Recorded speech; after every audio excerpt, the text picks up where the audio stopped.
Hello again, Kingston Town Administrator Keith Hickey with the latest edition of This Week in Kingston for the week ending November 11th, 2022.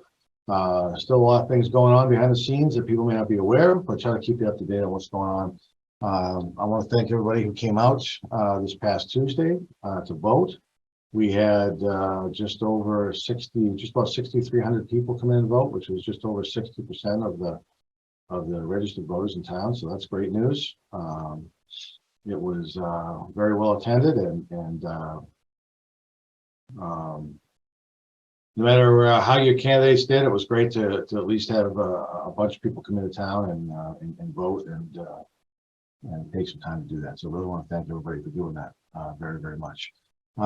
As far as the individuals who are temporarily being housed in Kingston, the number of people has risen to 200. Of the 200, 55 are school age kids, 49 are younger than school age kids.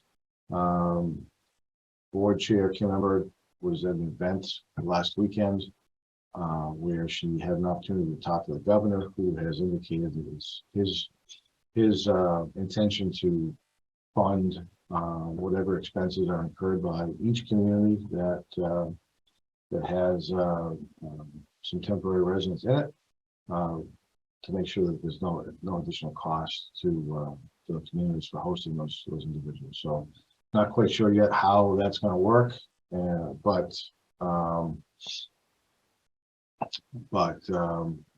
it'll be nice to know at least that the community will be reimbursed for any expenses incurred.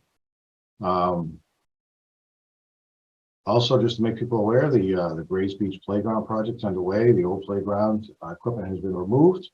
There'll be some work going on over the winter as well, and the playground will be open. Will certainly be open next summer.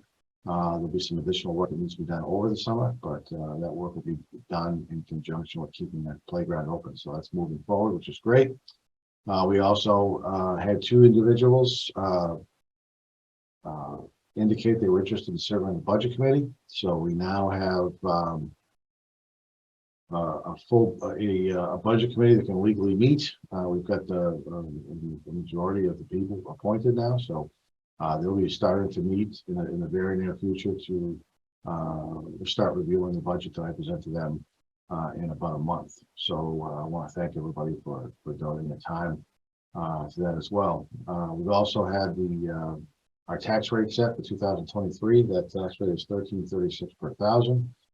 If you want to get a sense of what your taxes may be for the upcoming year, you can go online. We've got our new values online, property values, and you can take that value and multiply it by $13.36 per thousand, and that'll give you tell you exactly how much in private taxes you'll owe for the 2023 year. So things starting to wind down. Still don't believe there's any type of a need for a fall town meeting. So that's great news, and we're not planning one at this point. And with the governor indicating that our expenses will be reimbursed, primarily school expenses for the temporary housing, there shouldn't be an increase for a fall town meeting, which is good. So with that, I'll be trying to finalize the budget next week or so, and start meeting with the Board of Selectmen. We'll be finishing up the capital improvement plan for the upcoming year and meeting with the capital planning committee. There is a review by staff that will be presented to the Board of Selectmen next Tuesday evening at the Board of Selectmen meeting about 40B. If people are interested in taking a look at that, that information will be posted online on Friday, and under the calendar, and then under the Board of Selectmen agenda information. So things again might not be seeing what's happening, visibly, but there's a lot happening behind the scenes. Still moving forward with a number of different projects. So I want to thank everybody for watching. Hope you have a great week, and we'll talk to you again next week.